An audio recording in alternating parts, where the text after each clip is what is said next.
Well, speaking of stories, let's get into your story a little bit. I know we did this last time you were on the show, but I think it's important to come back to it and get back into that again.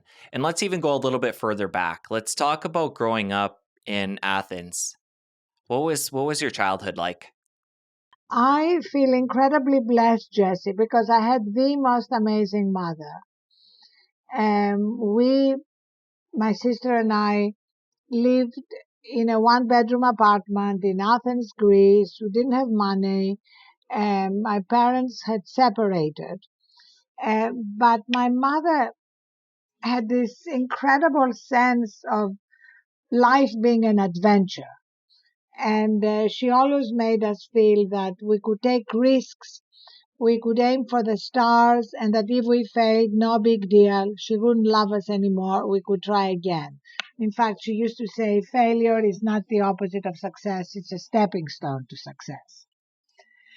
So it was really my mother who, when I saw a picture of Cambridge University in England and I said I want to go there, I said, well, let's find out how you get there. While everybody else said, don't be ridiculous. You have no money, you don't speak English, and it's hard for English girls to get into Cambridge. And getting into Cambridge was kind of a turning point for me in my life.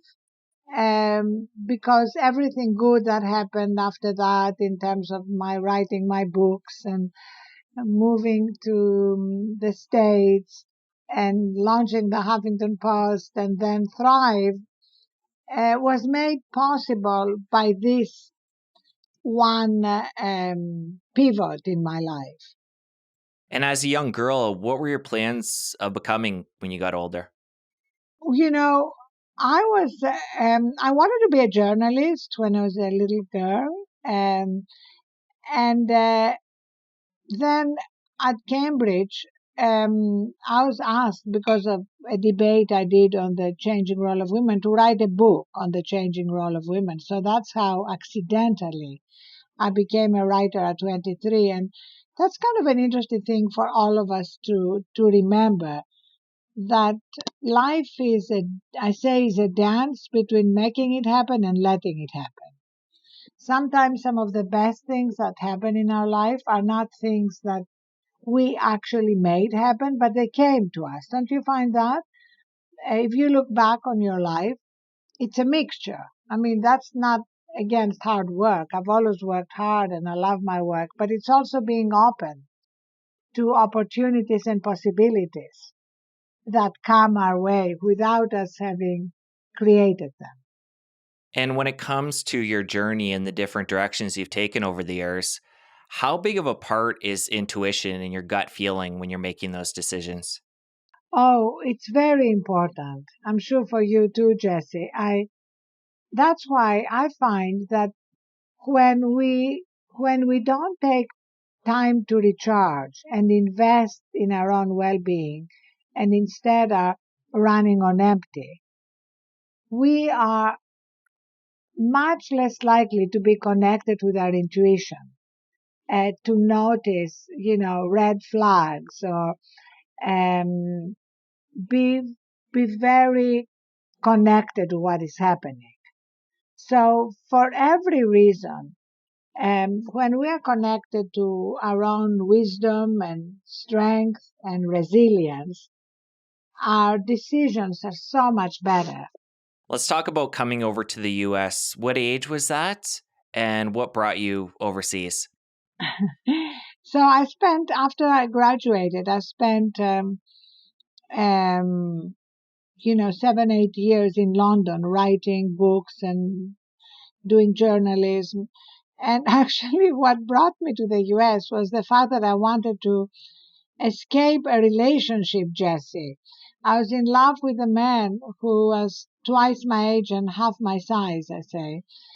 And by then I was 30 and I really wanted to have children. And he didn't want to get married or have children. He just wanted to have cats. So I decided that that was too important for me to now do. And I literally moved from from London to New York to put the ocean between us.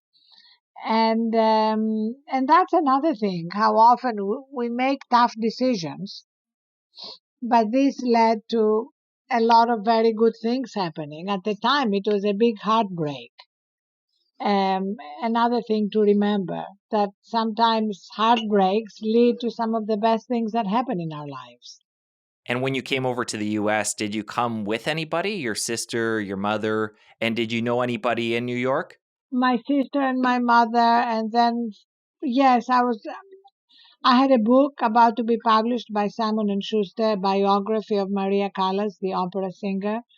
I wrote biographies for some of my first books, and it was really a new beginning. I loved New York. I Soon after that, I got married, and the best thing in my life was becoming a mother, and and the joys of that. Although, as we are seeing now with the pandemic, working mothers are having a really hard time navigating children, families, and work, and a lot of guilt around everything. Sometimes I think, Jesse, they take the baby out and they put the guilt in.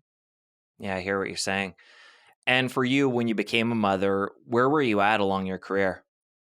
Oh, I've written a total of 15 books. So I had quite a few books published already and continued writing books. And then in 2005, I launched the Huffington Post. And, and then in 2016, I decided to leave and launch Thrive Global. It all started in 2007 when I collapsed from burnout, exhaustion, sleep deprivation.